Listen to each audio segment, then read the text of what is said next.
కాసేపట్లో మూడోసారి ప్రధానిగా ప్రమాణ స్వీకారం చేయనున్నారు మోడీ. రాష్ట్రపతి భవన్ లో ఏర్పాట్లన్నీ పూర్తయ్యాయి. ఇప్పుడిప్పుడే నేతలంతా రాష్ట్రపతి భవన్ కు చేరుకుంటున్నారు. అమిత్ షా, జైశంకర్, మన్సుఖ్ మాండవీయ చేరుకున్నారు.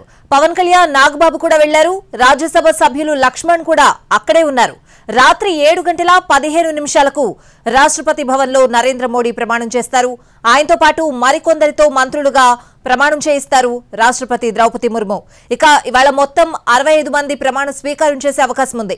ఇందులో 37 మంది బీజేపీ నుంచి కాగా 12 మంది భాగస్వామ్య పార్టీలకు చెందిన ఎంపీలున్నారు.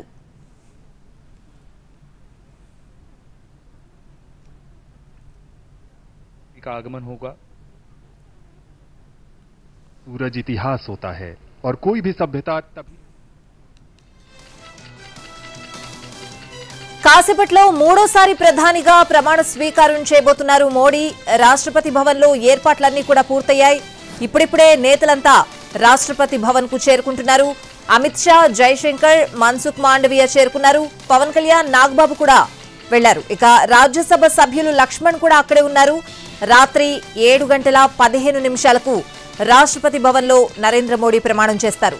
ఆయనతో పాటు మరికొందరితో మంత్రులుగా ప్రమాణం చేయిస్తారు రాష్ట్రపతి ద్రౌపది ముర్ము. ఇవాళ మొత్తం 65 మంది ప్రమాణ స్వీకారం చేసే అవకాశం ఉంది. ఇందులో 37 మంది బీజేపీ నుంచి కాగా 12 మంది భాగస్వామ్య పార్టీలకు చెందిన ఎంపీలున్నారు. అయితే ప్రతాప్ రావు జాదవ్ కు మంత్రివర్గంలో స్థానం కల్పించనున్నారు.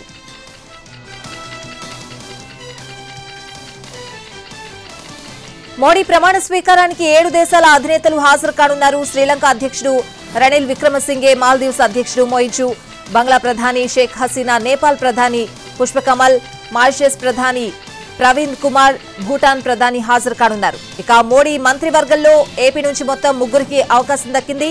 టీడీపీ ఎంపీలు రామ్మోహన్ నాయుడు, పెమ్మసాని చంద్రశేఖర్ తో పాటు బీజేపీ నరసాపురం ఎంపీ శ్రీనివాస్ వర్మ కేంద్ర మంత్రిగా ప్రమాణం చేయబోతున్నారు. ఇటు తెలంగాణ నుంచి కూడా 2కి చోటు దక్కింది. బండి సంజయ్, కిషన్ రెడ్డిని తీసుకున్నారు మోడీ.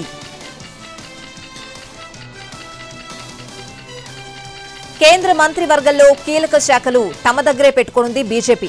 హోంశాఖ, రక్షణ శాఖ, విదేశాంగ శాఖ, ఆర్థిక శాఖ బీజేపీ దగ్గరే ఉండనున్నాయి.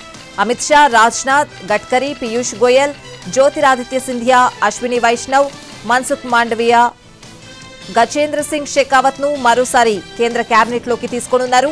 జేడీయూ నుంచి లలన్ సింగ్, రామ్నాథ్ ఠాకూర్ కు చోటు దక్కనుంది. అలాగే జేడీఎస్ నుంచి కుమారస్వామి, షిండే, శివసేన నుంచి